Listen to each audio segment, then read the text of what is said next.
जैसा कि आपको याद है कि हमारी सीरीज चल रही थी एमसीक्यू की, ये हमारी एमसीक्यू की सीरीज जो है वो कंटिन्यू चल रही थी। आज उसी क्रम को हम आगे बढ़ाते हुए आपके लिए एड ऑन करते हुए तो सबसे पहले शुरुआत करते हैं। देखिए अगला 17 नंबर, वेरी इंपॉर्टेंट, ध्यान रखना जितने भी हम क्वेश्चन करेंगे वो सारे ज्यादा महत्वपूर्ण होने वाले।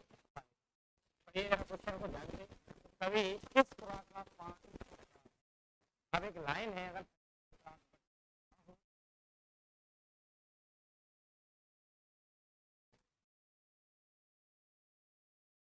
मतलब प्रेम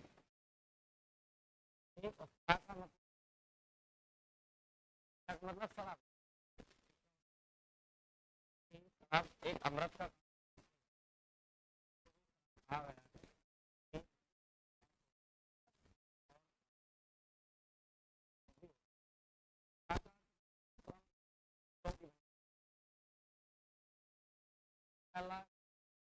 किस है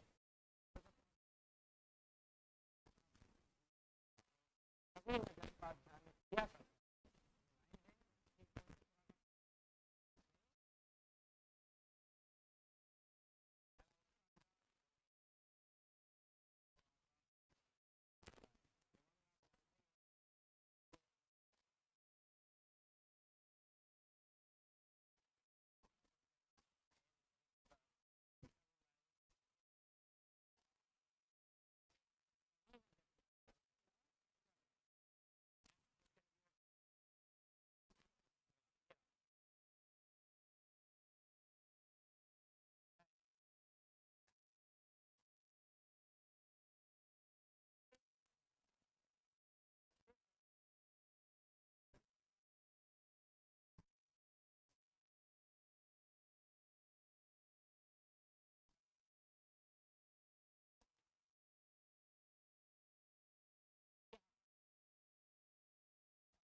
ये कल हमने क्वेश्चन पढ़ा भी था, अगर आपको याद हो तो। नेक्स्ट वेरी इंपोर्टेंट क्वेश्चन, परीक्षा की दृष्टि से बहुत महत्वपूर्ण है कि प्रस्तुत कविता में कवि किसका गान करता है? तन का यानी शरीर का गान कर रहा है क्या वो? आप बोलेंगे सर शरीर का तो बिल्कुल गान नहीं होता, शरीर का गान कैसे हो सकता है? मन का गान किया करता हूं, मैं अपने मन का गान किया करता हूं। ये लाइनें हैं, अगर आपको पता हो तो, क्योंकि पहला चैप्टर अगर आपने पढ़ा होगा आत्म परिचय बहुत अच्छे से, तो उन्हीं लाइनों में से आपके एमसीक्यू बन के आ रहे हैं। तो किसका मन का गान करता है? घर का नहीं करता, आदर्शों का नहीं करता। नेक्स्ट बहुत ही प्यारा क्वेश्चन, झंकृत शब्द का अर्थ क्या है? हाँ, एक लाइन आती है अगर आपने सुनी हो तो, कि मैं सांसों के दो तार लिए फिरता हूं, कर दिया किसी ने झंकृत जिनको छूकर, मैं सांसों के दो तार लिए फिरता हूं। कितनी प्यारी लाइन कही थी, कर दिया किसी ने झंकृत जिनको छूकर, मैं सांसों के दो तार लिए फिरता हूं। क्या झंकृत का मतलब छूना है? कर दिया किसी ने झंकृत जिनको छूकर, तो छूना तो हो ही नहीं सकता, क्योंकि झंकृत तो छूकर ही हो रही है वो। क्या गाना है? बिल्कुल नहीं है। बजाना है? बिल्कुल है। झुकना? बिल्कुल नहीं है। झंकृत मतलब क्या होता है बेटा? बजा। हाँ, मैं मेरे पहले अकेला था, अपने जीवन के दो तार थे मेरे पास, मतलब सांसें थी मेरी खुद की। अब मेरे जीवन में प्रेमिका आई, अब उसकी टेंशन और लेके चलनी है मुझे जीवन में, तो मैं सांसों के दो तार लिए फिरता हूं। दो तार मतलब एक तो खुद की टेंशन और दूसरी उसकी टेंशन। आप इसको दूसरे परिप्रेक्ष्य में भी दे सकते हैं कि एक तो कवि को खुद की टेंशन है और दूसरी संसार की टेंशन है उसको। तो सांसों के कितने तार हैं? दो तार हैं। कितने तार हैं भैया? सांसों के दो तार लिए फिरता हूं। सांसों के दो तार लिए फिरता है कवि। कितने तार लेके घूम रहा है? दो तार। बहुत ही बढ़िया। आगे चलते रहें, अपने कमेंट बॉक्स में आंसर जो है आप टाइप करते रहें, हल्ग्याल हे BCD जो भी आपको लगे। स्नेह सुरा शब्द का क्या अर्थ है? अभी बता के आ रहा हूं। स्नेह मतलब होता है प्रेम, सुरा का मतलब होता है मदिरा, तो स्नेह रूपी मदिरा। ये तो बड़ा आसान सा क्वेश्चन था, आप इसको तुरंत लगा लेंगे। अगला क्वेश्चन बेटा ये रहा, कवि किसके उद्गार और उपहार लिए फिरता है? मैं निज सुना है ना, मैं निज उर के उद्गार लिए फिरता हूं। क्या बोल रहा है वो? मैं निज उर के उद्गार लिए फिरता हूं। क्या है? उद्गार लिए फिरता हूं। मैं निज उर के उपहार लिए फिरता हूं, मतलब मुझे किसी के गिफ्टों की जरूरत नहीं है, मैं तो अपने खुद के गिफ्ट खुद लेके घूम रहा हूं। तो निज मतलब होता है स्वयं, और का मतलब होता है हृदय, और उद्गार मतलब होता है भाव या फीलिंग्स। तो बोला है कि कवि किसके उद्गार और उपहार लिए फिरता है? तो मैं निज उर के उद्गार लिए फिरता हूं। कहाँ है? अपने घर के? नहीं है। अपने हृदय के? बिल्कुल ठीक है। अपने सपने के? नहीं। किसके? अपने हृदय के। तो उर का मतलब क्या बताया? हृदय। तो किसके उद्गार लिए घूम रहा है कवि बेटा? कवि घूम रहा है अपने हृदय के, अपने मन के। मुझे किसी के गिफ्टों की कोई जरूरत नहीं है, मेरे मन में जो भाव हैं, अपने मन के जो गिफ्ट हैं, मैं उन्हीं में संतुष्ट हूं, मुझे किसी के गिफ्टों की कोई आवश्यकता नहीं। समझ में आ गया क्वेश्चन? बड़ा सिंपल सा क्वेश्चन था। अब आगे धीरे धीरे बस हम कठिन की ओर बढ़ रहे हैं। और ये रहा आपके स्क्रीन पर कि प्रस्तुत कविता के अनुसार कवि किसमें मग्न रहता है? मग्न यानी प्रसन्न रहता है, खुश रहता है। आखिर ऐसी कौन सी चीज है जिसमें वह खुश रह रहा है? तो मस्ती में, गीत में, अपने और दुख में, या सुख और दुख में, या संसार? किसमें मग्न रहा करता है?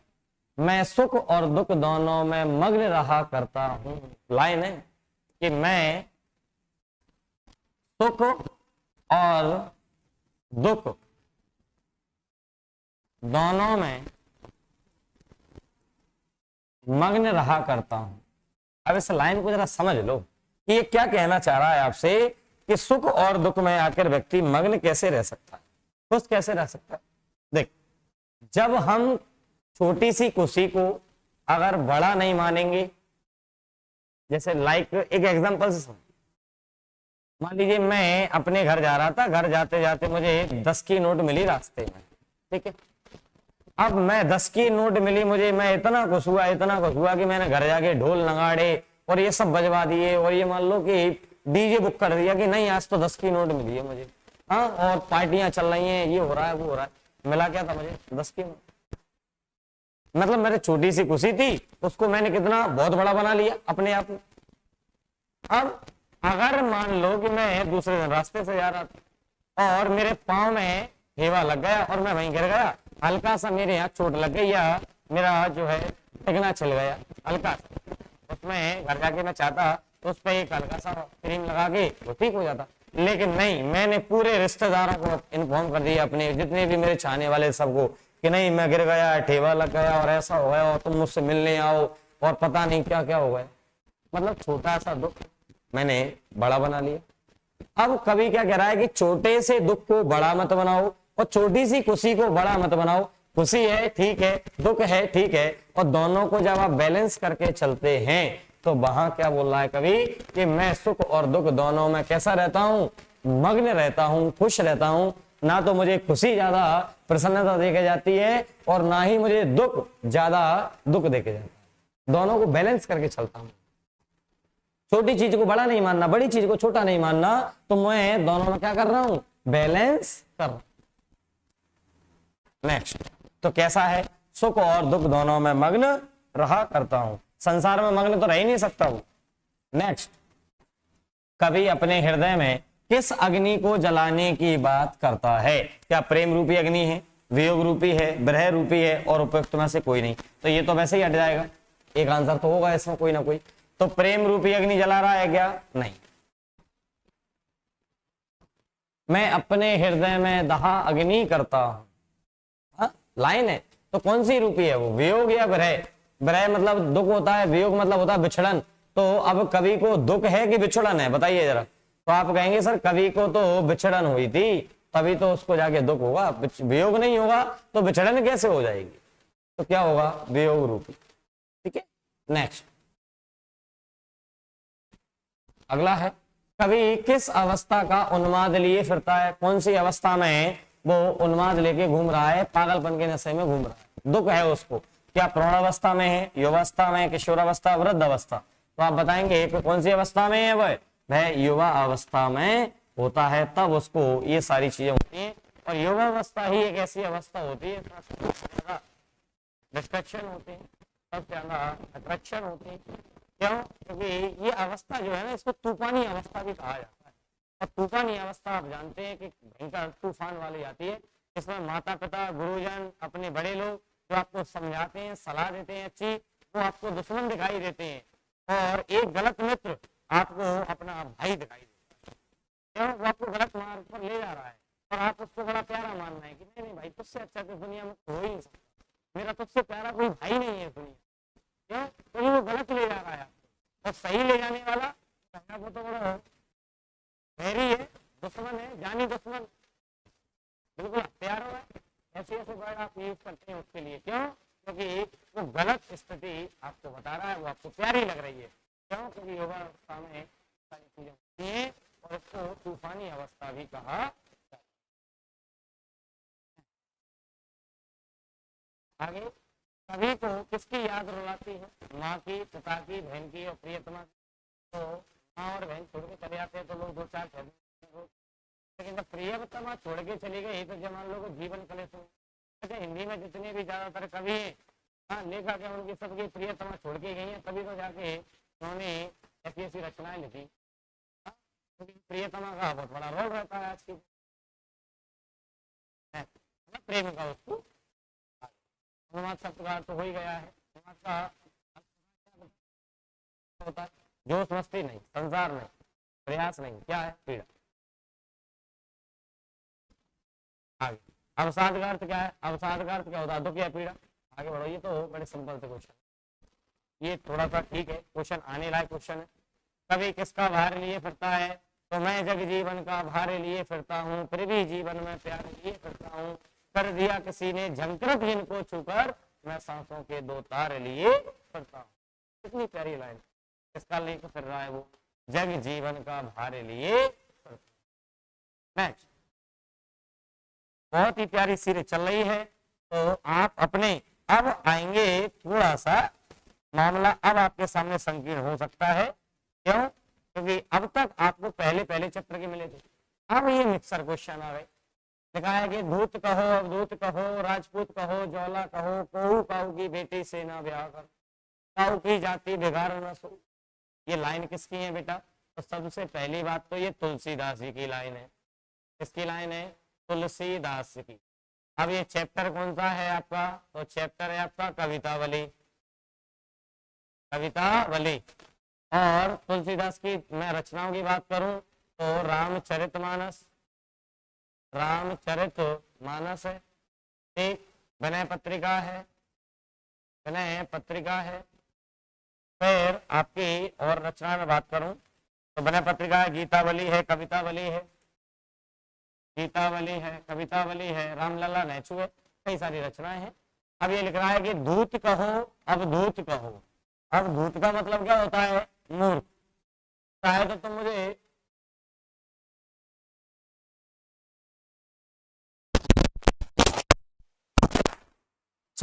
मुझे मूर्ख कह लो, और चाहे मुझे तुम सन्यासी कह लो। क्या कह लो? सन्यासी। मुझे मूर्ख कह लो, चाहे मुझे सन्यासी कह लो, चाहे मुझे राजपूत कह लो, चाहे मुझे जोलाहा कह लो, जोलाहा मतलब एक प्रकार की जाति होती है, तो क्या कह लो, कबीर उस जाति से थे, जोला जाति थे। तो क्या कह रहे हैं कि दूत कहो, अवधूत कहो, राजपूत कहो, जोला कहो, कोऊ काऊ की बेटी से ना ब्याह, काऊ की जाति बिगाड़ न सो।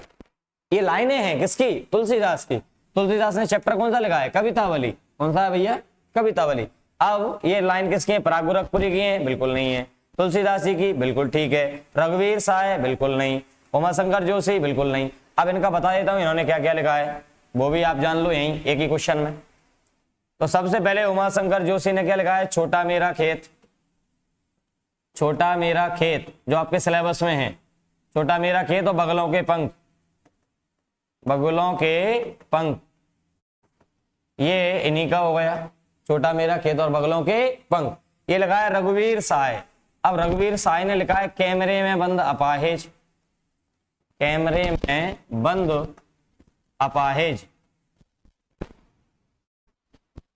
अच्छा एक और है रघुपति साय, और रघुपति साय किसका नाम है? पराग गोरखपुरी का दूसरा नाम है, ध्यान रखना। पराग गोरखपुरी का दूसरा नाम एक और है रघुपति सहाय, ठीक है। और इन्होंने लिखा है चैप्टर कौन सा? रुबाइयां।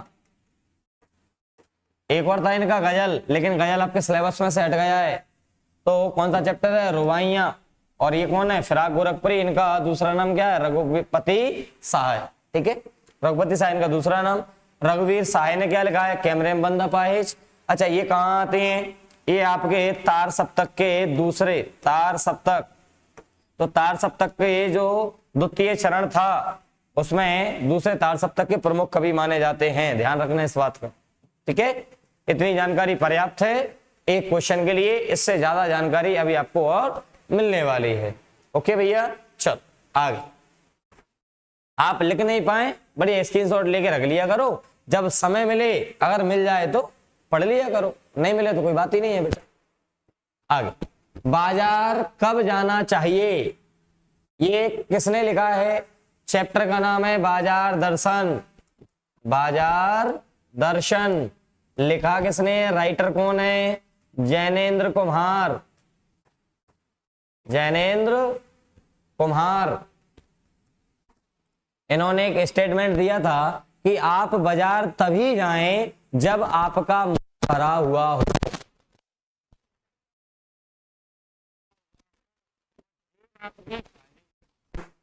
क्योंकि जेब भरी हुई और मन खाली हुआ तो आप अनावश्यक चीजों को आवश्यक मान के खरीद लेते हैं। तो बड़ा प्यारा स्टेटमेंट था कि बाजार कब जाना चाहिए? जब मन खाली हो। अरे बेटा ये तो कल से ही हो जाओ, यहाँ चले जाएंगे तो जब मन अच्छा हो, अच्छे नहीं, मन अच्छे और बुरे नहीं होते। जब मन खाली ना हो, है मतलब भरा हो, देखो घुमा दिया उसने ना लगाकर। जब मन खाली हो तब नहीं जाना चाहिए, जब मन भरा हो तब जाना चाहिए। तो इसने क्या बोल दिया? जब मन खाली ना हो। इसका मतलब क्या हुआ कि मन कैसा हो? भरा हुआ हो। हल्का सा घुमा दिया उसने ना लगाकर। आंसर हो जाएगा सी। क्या होगा? सी। जब मन अच्छा ना हो, ये तो हो ही। प्रश्न समझ में आ गया? और ये आपके एग्जाम में आया हुआ क्वेश्चन है। अभी इससे पहले वाला जो क्वेश्चन था वो एग्जाम में आया हुआ क्वेश्चन है। अब मैं आपको प्रीवियस ईयर में आए हुए क्वेश्चंस और आगे आने वाले क्वेश्चंस दोनों ही कराने वाला हूं, मिक्सअप रहेंगे। और इतना मुझे पता है क्या, मैं आपसे ये कमिटमेंट कर देता हूं कि यदि आपने ये 20 सीरीज अगर ज्वाइन कर ली, पूरी क्लासें देख ली रेगुलर शुरू से लेके आखिरी तक, जब तक ये सीरीज चलेगी तब तक, आपका 32 मार्क्स, यानी 32 मार्क्स आपका एक भी मार्क्स कोई काटने वाला नहीं है। क्यों? क्योंकि मैं सब पर चर्चा करूंगा। फिल इन द ब्लैंक्स के आएंगे, आपके मैचिंग के आएंगी, ओटे वन वर्ड के आएंगे और टिक द करेक्ट के आएंगे। सब पर चर्चा करूंगा, एक तरफ से करूंगा ऑब्जेक्टिव फॉर्मेट में। आगे अगला है, ये देखो, लुट्टन पहलवान ने हराया था। किसको हराया था? पहली बात तो ये पढ़ोगे चैप्टर कौन सा है? चैप्टर याद है? बहुत बढ़िया। कौन सा? पहलवान की ढोलक। लिखा किसने? फणीश्वर नाथ रेणु।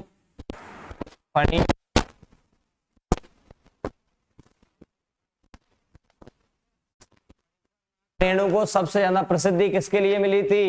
इनका एक उपन्यास है, क्या है? एक उपन्यास, कौन सा? मेला आंचल। मेला आंचल। और मेला आंचल के लिए इनको क्या मिली थी? प्रसिद्धि मिली थी, इसी से इनको प्रसिद्धि मिली थी। तो फणीश्वर नाथ रेणु का जब भी नाम जाना जाता है तो मेला आंचल अपने आप दिमाग में आ जाता है। ठीक है, जैसे अगर मैं आपसे बात करूं, मन्नू भंडारी का नाम जब भी हम याद करते हैं, मन्नू भंडारी का नाम याद करते हैं तो क्या आता है? महाभोज आ जाता है कि नहीं आता? हाँ, महाभोज और आपका बंटी, ये दो रचनाएं किसकी? आपका बंटी। ये दो रचना किसकी है? मन्नू भंडारी की, क्योंकि ये दोनों उपन्यास हैं। हालांकि उनकी कहानी अलग है, एक प्लेट सैलाब और वो। तो हमें जो मूल रूप से याद रखना है वो क्या है? उपन्यास। कौन सा? मेला आंचल। किसका है? फणीश्वर नाथ रेणु का। ये जो क्वेश्चन है कहां से आया है? लुट्टन पहलवान, पहलवान के ढोलक। ठीक है, अब पहलवान लुट्टन सिंह ने हराया था, किसको हराया था? चांद के बच्चे को। याद है कुछ? आप बोलेंगे सर याद तो आ रहा है हल्का हल्का सा, ये पता नहीं है कि सही है कि गलत है। अरे क्या हुआ है? चलो ठीक है, तो किसको हराया? दारा सिंह को नहीं, रुस्तम को नहीं, राजा साहब को नहीं, किसको हराया था? चांद सिंह को। किसको हराया था? चांद सिंह।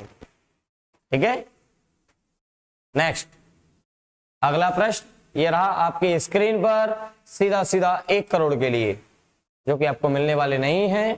तीसरा 13 जूझ पाठ के लेखक हैं। जूझ किसने लिखा है बेटा? ये क्वेश्चन बड़ा परेशान करता है, घुमाता है ये। क्यों?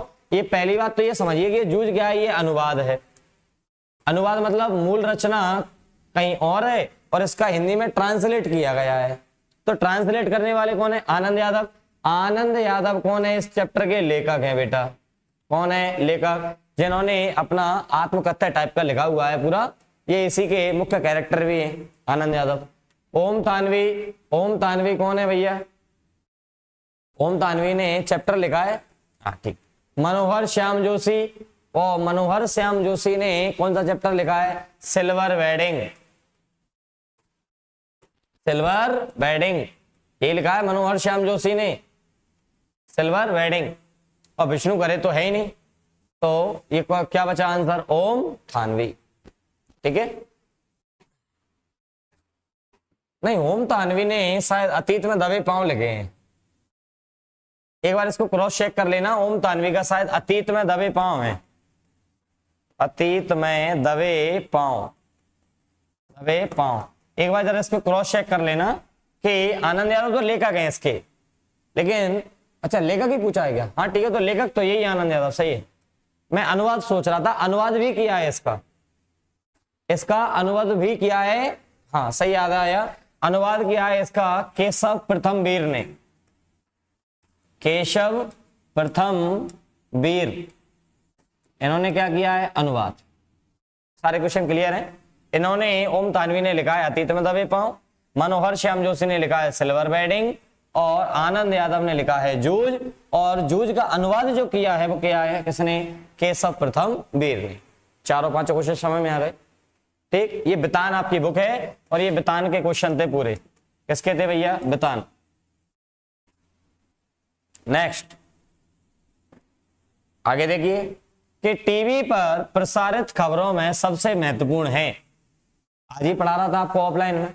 टीवी पर प्रसारित खबरों में सबसे महत्वपूर्ण क्या है? क्या विजुअल है, वाइट है, नेट है और उपयुक्त सभी। देखिए विजुअल नहीं आएंगे तो टीवी कोई नहीं देखेगा, यानी उस पर चित्र नहीं आएंगे तो कौन देखेगा उसको?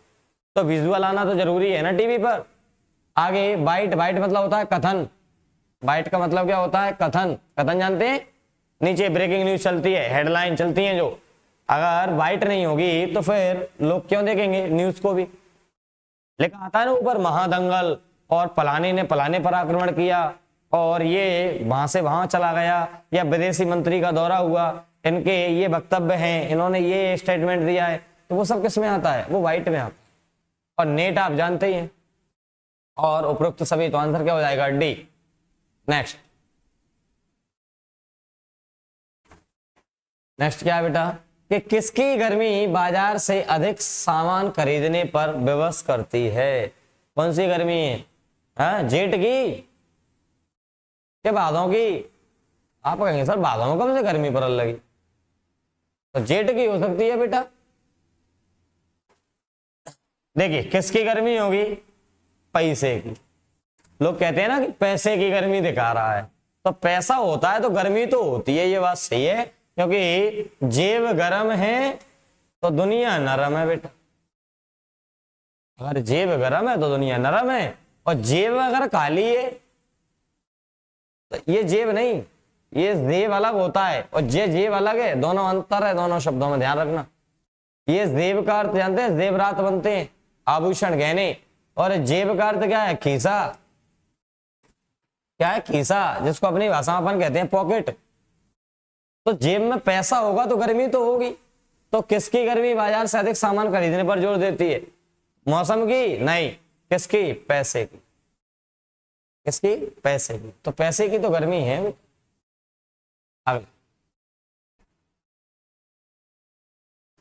अगला आज के लिए आज का आखिरी प्रश्न आपके स्क्रीन पर, तो जल्दी जल्दी से फटाफट कमेंट इस क्वेश्चन में आ जाने चाहिए जरा अब तक।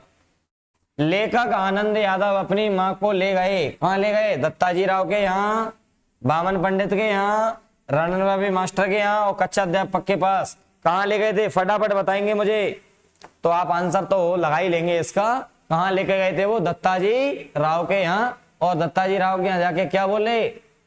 माँ को साथ ले गए थे। बोले क्या कि मम्मा तुम एक काम करना, दत्ताजी राव से कह देना कि पापा तो भरेला सुअर है, बास एवल में कहूंगा तो वो तो घुर्रा को। तो एक काम करियो कि तुम दत्ताजी राव से कह दियो कि मेरी पढ़ाई स्टार्ट करवा देंगे कैसे भी करके। बोले कि अच्छी ऐसी बात है कि हाँ, एक काम कर, चल तू मेरे साथ चल। तो मम्मी उसके साथ चली गई। दत्ताजी राव बोले कि बता बेटा क्या बात है? कि साहब ऐसी ऐसी बात है, मुंह पढ़नो है, और बाप में पढ़ नहीं दे, तो क्या करें? क्योंकि केतनो पाई मिलवाते और डोज चरवाते मुंह पे। तो तुझे क्या करना है? पढ़ाई करनी है कि हाँ करनी है? कि आने दे आज उसको, मैं बात करता हूं। तो फिर दत्ताजी राव उस लेखक के पापा से बात करते हैं। वो लेखक कौन है बताओ जरा मुझे फटाफट।